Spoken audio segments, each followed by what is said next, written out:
राजकारणात आरोप प्रत्यारोप नवे नाहीत, पण माणगावच्या पत्रकार परिषदेत शब्दांना धार होती आणि आरोपांना पुरावे. निजामपूर जिल्हा परिषद गटाचे उमेदवार ॲडव्होकेट राजू साबळे यांनी मंत्री भरत गोगावले यांना थेट सडेतोड प्रत्युत्तर देत अनुभव, प्रशासन, शिक्षण आणि कथित घोडेबाजारावर जोरदार हल्ला केलाय. ऑडिओ क्लिप पासून गंभीर आरोपापर्यंत ही पत्रकार परिषद राजकीय वर्तुळात खळबळ उडवणारी ठरली. नमस्कार, आपण पाहताय महाराष्ट्र पोलीस न्यूज 24. पाहूयात आता सविस्तर बातमी.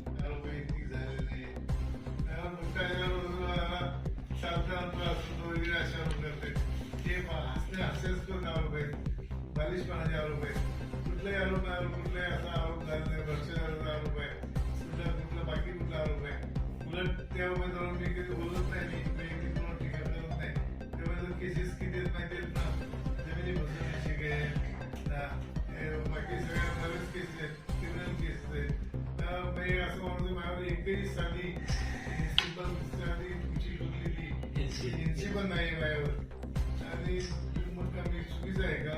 यांची असलं पाहिजे का?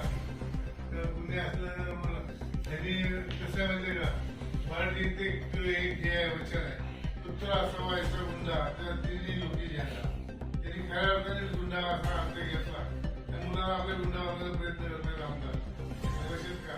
विकास विकास बोलतात, विकास विकास कुठे विकास फारवा आहे. किती दिवस ते 1 दिवस आमदार सांगतात टीव्हीवर. माझ्या संपर्क नाही.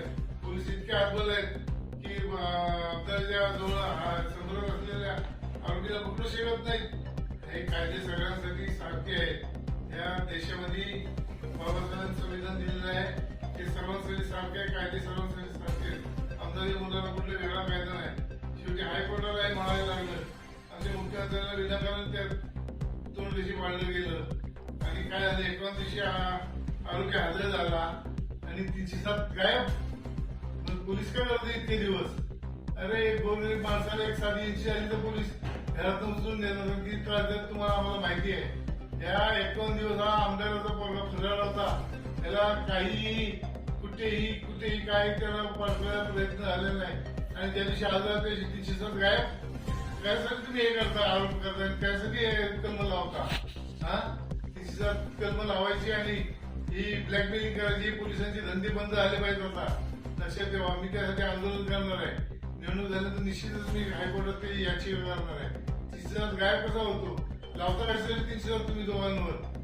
सगळीकडे आता ते बघितलं आपण. सुद्धा घरांवर पण तो प्रयोग झाला. तिसरा लावला आणि त्या विचारला बऱ्याच दिवस हे करायला लागलं. करायला लागलं आणि नंतर मग जेव्हा तपास झाला त्या विचाराला काही दोष नव्हता. असं तुम्ही हे करता का पोलीस लोक? तिला केली ही गोष्ट खरी आहे की त्याला व्यवस्थित बोलता येत नाही, म्हणजे त्याला कायदेशीर नॉलेज नाही, प्रशासकीय नॉलेज नाही, असं त्यांचं म्हणणं होतं. आता ही काय चालण्याची किंवा बैलाची धावण्याची स्पर्धा नाही इथं की त्या ठिकाणी धावलं पाहिजे आणि हे बोललं पाहिजे. ही या प्रशासकीय नॉलेज असलं पाहिजे तुम्हाला. 20 जिल्हा परिषदेमध्ये काम केलं आहे. बरेचसे पेक्षाही सिनियर आहे मी. बरेचसे बँडला जेव्हा 25 सदस्य आहेत तेव्हा मी जिल्हा परिषद सदस्य होतो. हे लक्षात घ्या. आणि त्यावेळेपासून मी आहे आपलं एकावर करतं काम, हरकत नाही. परंतु प्रशासकीय ज्ञान माझं निश्चितपणे त्यांच्यापेक्षा जास्त आहे, सर्वांपेक्षा जास्त आहे. त्यांच्यातल्या पक्षातल्या कुठल्याही व्यक्तीपेक्षा जास्त आहे. आणि तेच मी सांगत होतो, प्रशासकीय नॉलेज माझं चांगलं आहे. आणि 4 वेळा जिल्हा परिषद वेगवेगळ्या पदांवर काम केलं आहे. मी जिल्हा परिषदेमध्ये विरोधी पक्ष नेते पदावर काम केलं, सभापती म्हणून काम केलं आहे. तेव्हा मला काय हे पुस्तक मी जिल्हा परिषद ऍक्ट वाचून मी एकदम हे केलेलं आहे, पूर्ण माझ्या आत्मसात केलेलं आहे. लक्षात आहे. त्यामुळे मला काही त्यांच्या ह्याची गरज नाही आहे. आणि मी काय ते मला माहिती आहे. आणि चांगल्या बुद्धी असणे जास्त डोक्यात महत्त्वाचं आहे. ईश्वराने असं मला कोविड झाला. कोविडमध्ये मला हे थोडंसं हे आलेलं आहे, आजार आलेला आहे. त्याचा अर्थ मी काय राजकारण बाजूला लोक आहेत बाजूला असा अर्थ होत नाही याचा. आणि ईश्वर कोणाला आजार असं येऊ नये. आपल्या पण मुलं बाळ आहेत, आपण विचार करून बोलावं. आपण तर मला इतकं हे तुमच्यावर इतकी वेळ आली मला वाटलं नव्हतं तुम्ही असं बोलावं. एक विषय प्रामुख्याने समोर आला आणि त्या विषयावरून आपल्यावर टीका करण्यात आली की भरत गोगवले यांच्या आईचं आपण नाव दिलं होतं आणि त्यानंतर ते नाव काढून तटकरे कुटुंबाच्या घरातल्या व्यक्तीचं नाव दिलं आणि त्यामुळे टीकेचं लक्ष केंद्रित तुमच्यावर करण्यात आलं. मुळात भरत गोगवले यांच्या आईचं नाव देण्याचा प्रस्ताव माझा वैयक्तिक नव्हता. मानव शिक्षण प्रसारण मंडळाचा होता.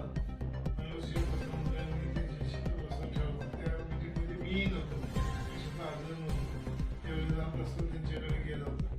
तेव्हा त्यांची काय कबूल केली असलेली गोष्टी त्यामध्ये त्या पूर्ण झाल्या नाहीत. एकही पैशाला मदत केली नाही. एकही त्या मध्य परवानगीसाठी एकही मदत त्यांनी केली नाही. मंत्रालयात मी 100 वेळा त्याला आपल्या परवानगीसाठी आपल्याला वसंतकडे जायचं आहे. ते खाते मंत्री आहेत, तुम्ही पण मंत्री आहेत, तुम्हाला नाही बोलणार नाही कोण. त्यांनी एकही हातचाल केली नाही. शेवटी मला नाही तटकरे साहेबांचे पाय धरायला लागले. तटकरे साहेबांनी घेऊन वसंतकडे गेलो. 1 वेळा 3 वेळा ते आले. मुख्यमंत्र्यांकडे ती फाईल घेऊन आली आमची अंतिम मान्यते. तर मग आम्हाला मानव शिक्षण प्रसारण मंडळाने निर्णय घेतलेला आहे की आपण हे तटकरे साहेबांचे आईचं नाव द्यायचं. तुम्ही काय नाव संपूर्ण नाकाला ते तुम्ही जर भूमिका घेतली, कॉलेज चालू नाही, कॉलेज होत नाही भूमिका असेल तर तुम्हाला काय तुमच्या आईचं नाव देण्यात काय पॉईंट लागेल त्यात. तसं मानव शिक्षण प्रसारण मंडळाने प्रस्ताव आणला, त्याला मान्यता दिली. तर रितसर आम्ही तो अर्ज केला आहे युनिव्हर्सिटीकडे. रितसर नाव बदलून घेतलेलं आहे. त्यात वैयक्तिक कोणाचा बरेचशे वैयक्तिक कोणाचं हे करण्याचा प्रश्न येत नाही. प्रश्न व्यक्तीचा कुठला येत नाही आहे. ठराव आहे, ठराव आहे, ठरावानुसार झालं. किती ग्राह्य सगळं त्यात प्रश्न येत नाही. ह्या सगळ्या पंचायत मला अनेक लोक भेटतात, ते तुमच्यावर शिक्षण वगैरे वगैरे. आता माझा पण ती प्रश्न आहे, ही एकतरी संस्था उभी केली का? एखाद्या संस्थेला मदत केली का? शिक्षण संस्था एकतरी शाळांमध्ये उभारलाय का? 23 वर्ष आमदार होते, शिक्षण क्षेत्रात काय कामगिरी केली मी सांगावं. शिक्षण क्षेत्रात मी कामगिरी केली, व्यवस्था मी इथे करून दिलेली आहे. अनेक लोकांची आयुर्वेदिकपणे फी घेतो आम्ही, माफ करतो. आणि आमच्याकडे स्कॉलरशिप प्रत्येक गोष्टीला फी रिएम्बर्स होते. फी जरी घेतली आम्ही ना, रिएम्बर्स होते. ती पूर्ण करता मिळतो लगेच परत त्यांना. तेव्हा त्यांना पद्धत माहिती नाही शिक्षणाच्या, त्याने माहिती करून घ्यावा, नंतर बोलावं. फी घेतली नाही, फी कमी केली. मग तुम्ही भरसेवर काही आमच्याकडे सापडता, मग तुम्ही ह्या फी घेतली नाही बोलता का? फी घेतल्याशिवाय शाळा परत चालतात का? तुम्हाला माहितीच नाही शिक्षण क्षेत्रात, तुम्ही काय बोलणार? तुम्हाला काय शिक्षण पैसे खातात तुम्हाला माहिती आहे का? महाराष्ट्र पोलीस न्यूज 24 साठी रायगड जिल्हा संपादक उत्तम तांबे.